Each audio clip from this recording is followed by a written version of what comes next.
Bonjour à tous, alors aujourd'hui on va corriger les questions 7 et 8 du concours Avenir 2019. Deux questions sur les suites, c'est les deux dernières d'ailleurs questions sur la suite de ce sujet, donc un petit peu plus compliqué. Donc on continue tout de suite, on passe tout de suite à la question 7. Donc vous avez une suite qui est définie par une récurrence ici, un peu particulière, bon on a déjà vu ça, mais c'est une récurrence avec ici un et n en même temps, d'accord ?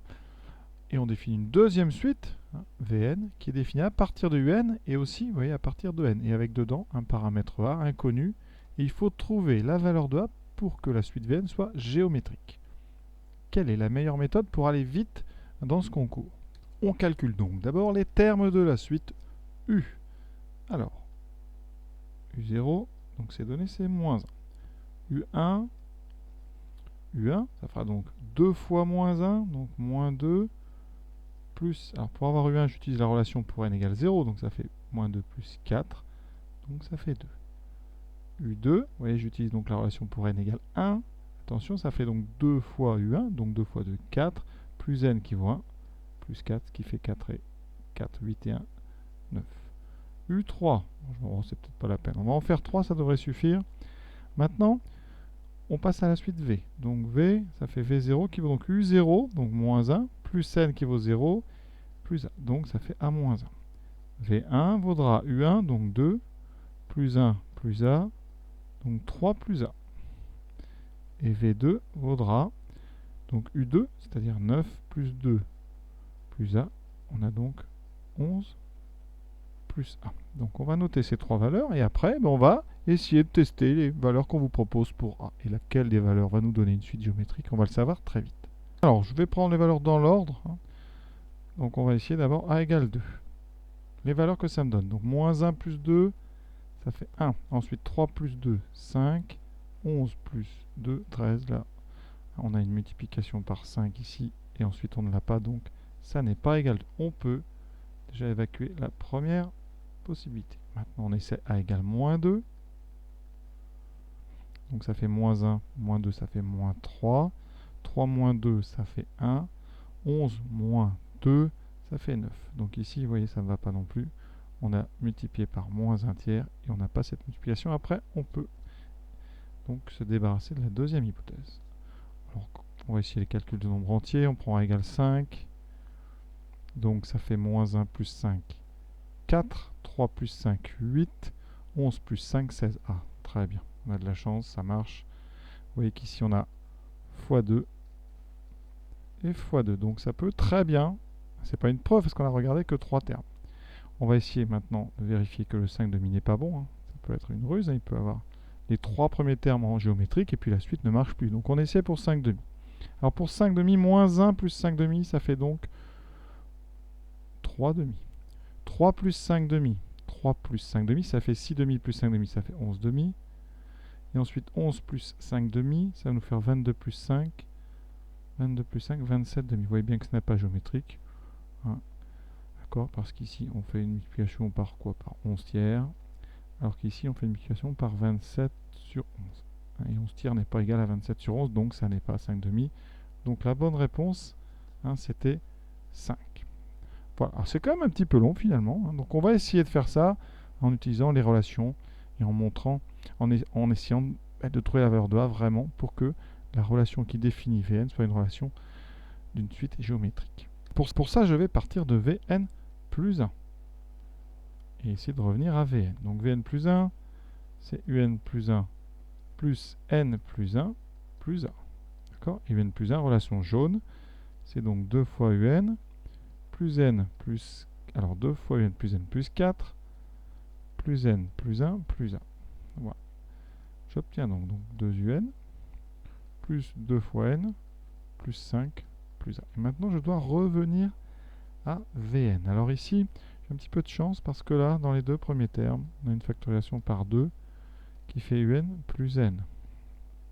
D'accord? Alors on aurait pu faire autrement, je vous montrerai après. Mais ici, on remplace donc. Ici, ça donne donc 2 fois Vn moins A plus 5 plus A. On développe. Ça fait 2 fois Vn moins 2A, donc plus A. Ça fera moins A, plus 5, donc ça fait plus 5 moins 1. Je vous rappelle qu'une relation de récurrence qui définit une suite géométrique, c'est sous la forme Vn plus 1 égale Q fois Vn pour tout n.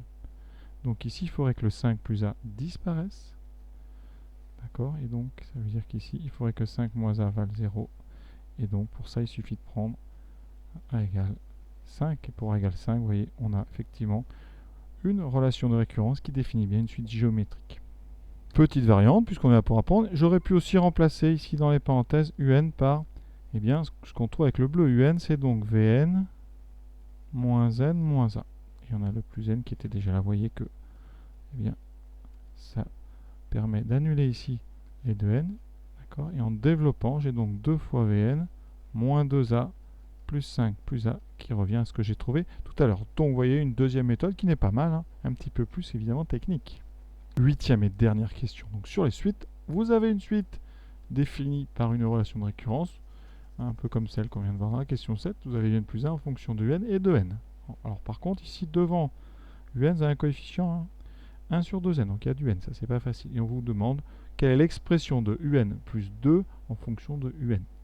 D'accord? Donc, pour pas aller trop vite, ça c'est purement quelque temps. On va remplacer, tout simplement, ici, eh bien, un plus 2 par ce qu'on trouve avec la relation jaune. Donc 1 sur 2 fois, j'utilise pour n plus 1, donc 2 fois n plus 1, fois un plus 1, plus 2 fois n plus 1, plus 2.